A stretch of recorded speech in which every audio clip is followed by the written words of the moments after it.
राजकारणाचं एक भयानक सत्य आता मला तुमच्या पुढे आणायचं आहे आणि लढायचं ते कसं लढायचं हा प्रश्न देखील विचारायचा आहे. कारण छगन भुजबळ हे जे प्रत्येक मंत्रिमंडळात मंत्री बनतात त्यांच्याबद्दल हा मोठा खुलासा आहे.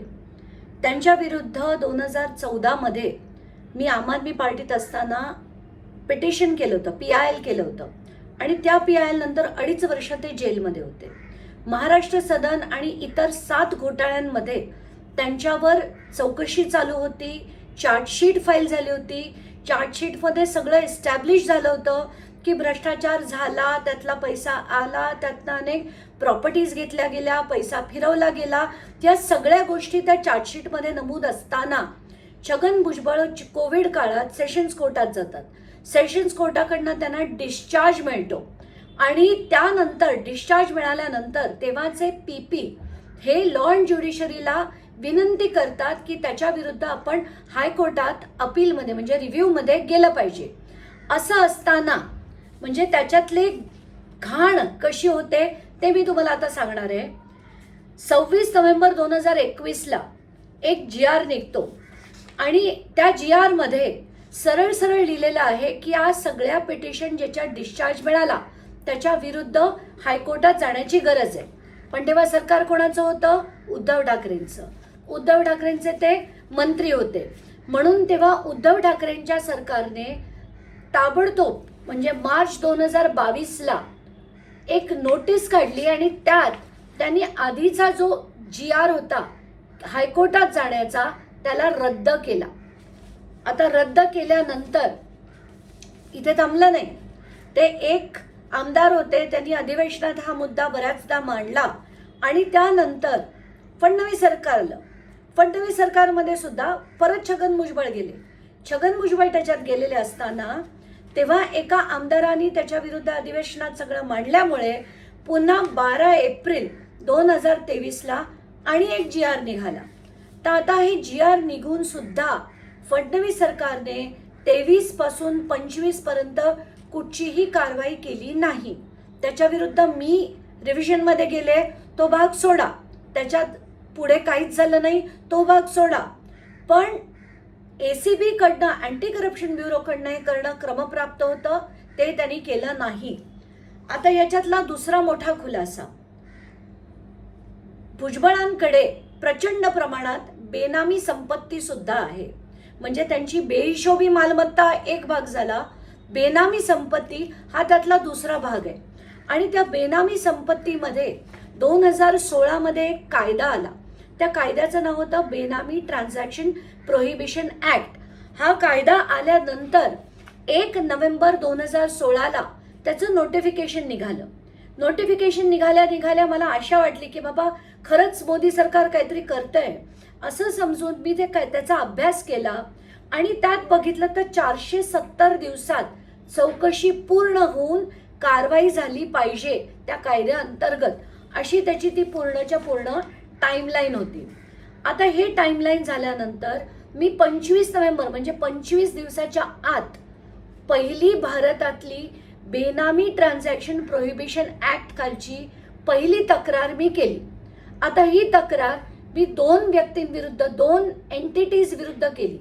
एक डायरेक्टर्स आणि दुसरे ऑपरेटर्स. आता यांच्या विरुद्ध तक्रार मी केल्यानंतर ही 25 नोव्हेंबर 2016ला केली. त्यानंतर कारवाई पुन्हा काहीच झाली नाही. 1 वर्ष झालं तरी झाली नाही. म्हणून 2017 मध्ये मी आणि एक कंप्लेंट लिहिली 2 जुलै 2017ला. त्याच्यात मी अल जबरिया नावाच्या एका बिल्डिंगची मरीन लाईन्सवर एक टोलेजंगी सी फेसिंग बिल्डिंग आहे, ते भुजबळांनी विकत घेतलं आहे, बेनामी आहे, याची सगळी माहिती मी इन्कम टॅक्सला आणि EDला अंडर बेनामी ट्रान्झॅक्शन प्रोहिबिशन ऍक्ट मी ती दिली. त्यानंतर इन्कम टॅक्सनी कारवाई केली. त्यानंतर एन्फोर्समेंट डायरेक्टरेटनी चौकशी केली. इन्कम टॅक्सनी प्रोव्हिजनल अटॅचमेंट घातली. पण 17 पासून 21 पर्यंत काहीच झालं नाही.